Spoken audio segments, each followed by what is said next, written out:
Thank you all for coming to this talk today. I'm Liz Shaver, and I'm the Coral Restoration Lead for the Reef Resilience Network, which is the result of a long-term partnership that originated as a partnership with TNC and the Great Barrier Reef Marine Park Authority, and is now largely run by TNC and NOAA's Coral Reef Conservation Program. So today I'm going to give you just a brief overview of the work that we do with the network, as well as the work that's really focused on restoration and scaling up restoration.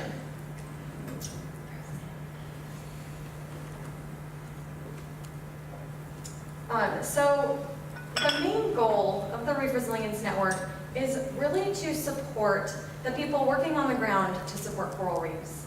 And what that largely looks like in terms of our strategy is that we try to connect people together from all of these different fields into a network or a community of practice that's there so that people can share more easily and quickly share their resources and information and results and have it more readily available to be made useful on the ground. And while we do work directly with all of these different audiences, including communities, scientists, and experts, as well as private industry and policymakers, the main focus of the Reef Resilience Network is really to support coral reef and reef resource managers and practitioners, and then connect them directly to experts. So what this looks like in terms of our strategy is that we work directly with managers and practitioners to help build their capacity to better manage and protect their coral reefs and their locations. And we do this through three main program areas, what we call synthesize and share, support and grow, and connect to inform. And I'll just briefly go through each of these program areas, and I'm happy to give you more information later during the meeting. So synthesize and share, our first program area, is all about pulling together the latest science and information and resources and then putting it into the hands of managers. And to make all this information that's out there as readily accessible and useful as possible to managers, what we've created on our website is synthesized information that we pulled together into what we call toolkits or toolkit modules. And we call them toolkits because it's a synthesized overview of information, but then it provides specific tools so that managers can go more deeply into certain topics. But we've put together these toolkit modules for 6 different topics. Currently we have modules on reef resilience, restoration, reef fisheries, community-based climate adaptation, communication, and blue carbon. And you can find all of these resources, all of these modules are available on our website if you go to reefresilience.org and go to the Science and Strategies tab. And also under that tab, in addition to the modules, we also have a searchable database of journal article summaries based on the latest science coming out under all of these different topics. And we also have case studies that really highlight some successful management strategies and approaches that other people have used across the world. So this site's been around now for a couple of years, and it's constantly growing and evolving, but we do know that people are accessing it and using the resources. We have over 180,000 people annually visit our website and access those 6 different toolkit modules, as well as over 130 of the journal article summaries and nearly 60 case studies. And while we're on the topic of our modules, I wanted to give you just a quick look at the restoration content that's available on our site. Again, you can go to it by going to the Science and Strategies tab on our website, or you can simply go to reefresilience.org/restoration. But this module was put together in partnership with some of the leading organizations conducting coral restoration through expert reviews, input and guidance and content. It's really been a partnership, and all of the content that's available on our website is always done with experts.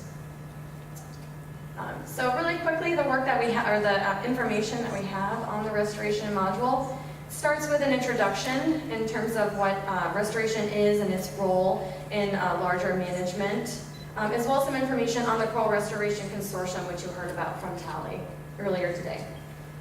We also have a project planning section that goes into developing project objectives, selecting sites for restoration, and how to engage stakeholders. The next 3 sections are more about methods. So the first one is how to restore coral populations, which has information on coral gardening techniques, larval propagation, and monitoring outplanted colonies. The next section is restoring the reef substrate, which has information on substrate addition. These are those engineered or man-made structural approaches. And then substrate enhancement, which right now includes information on algae control, but we're actively looking to expand that section of the toolkit. And then restoring the reef environment right now has information on restoring connected coastal habitats, including seagrasses and mangroves. And again, this is an area that we're actively looking at, including more information on. And then some things coming down the pipeline for our restoration-specific work. We're developing an online course that will be available in a mentored format on reef restoration. Hopefully will be available early next year.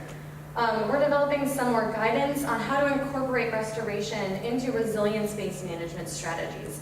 And we're actually doing a workshop on that tomorrow at lunchtime in the reef room. So if there are managers in the room, we invite you to come and talk to us, and we'd love to hear your thoughts on how to better integrate restoration into management. We're also going to expand the restoration module to include more information on post-disturbance response, particularly hurricane response and preparedness. And then lastly, we'll be looking to do some learning exchanges, particularly between coral restoration trainers across the world. So our second program area is what we call Support and Grow. And this is really about helping managers incorporate or apply concepts into their management strategies and helping them grow that management toolbox. And we do this through trainings that are, we have a number of ways that we do trainings. We do them through online courses that are both mentored and self-paced. We do in-person trainings with mentors. Learning exchanges with managers located in different places in the world. And then also we've been expanding into doing some direct mentorship as well. And to date we've trained over 4,000 managers and practitioners in both our online and in-person trainings. And these managers have been from over, or about 75% of the countries and territories in the world that do have coral reefs, and this is expanding all the time. In addition to our trainings, we also have provided over $95,000 in seed funding that goes to managers that have conducted trainings with us so that they can do their own capacity building trainings in their locations. And this seed funding to date has trained over an additional 1,600 professionals in over 30 countries. Okay, and then the last program area, this Connect to Inform, is really how we maintain the connection with managers and practitioners that we work with and help continue to support their work with new information that's coming out. So we do this through 2 main mechanisms. The first is we have an interactive webinar series that we do on a quarterly basis. And these webinar topics are, they're generally hot topics or new and interesting things that are important for coral reef management and conservation. And to date, we've had over 1,800 managers be able to participate in those webinars. And you can access all of them. They're all recorded and available on our site if you go to the webinars tab on our website. And in addition to webinars, we also connect continuously with managers through our network forum, which is a members-only forum. You can go to it by going to our website, again, reefresilience.org/network. Once you request access and create a login, you'll have access to a general discussion forum space, a searchable database of members. We currently have over 800 managers currently subscribed, as well as hundreds of other subscribers as well that are scientists, practitioners, and other people working in the field of coral reef management.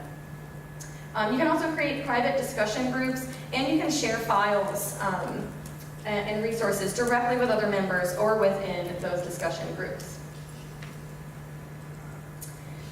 So I told you a bit about our work, and before I go, I just wanted to talk a little bit about how you can engage with the network and This did start as a partnership with the Great Barrier Reef, and we would really love to expand the network and include more people that are working in this area. So whether you're a scientist or a manager or you work in another field and you have knowledge and expertise that you want to share, the network can provide you with the ability to really expand your reach and provide an outlet for sharing that information to a lot of people. There's a number of ways you can do this. You can provide a webinar on your work. You can be an expert reviewer or a content provider on the website. You can become a mentor for our online courses that we have or in-person trainings. And then you can also simply join our network and instantly get access and to being globally connected with a lot of people that you might not have been connected with before. And then lastly, because we work so closely with managers, we do often, we're able to determine a lot of gaps in knowledge and resources that are out there. So we are actively developing new tools and always looking for new partners with expertise to help us do that. And so with that, I'm happy to take any questions if there's time, but thank you all very much.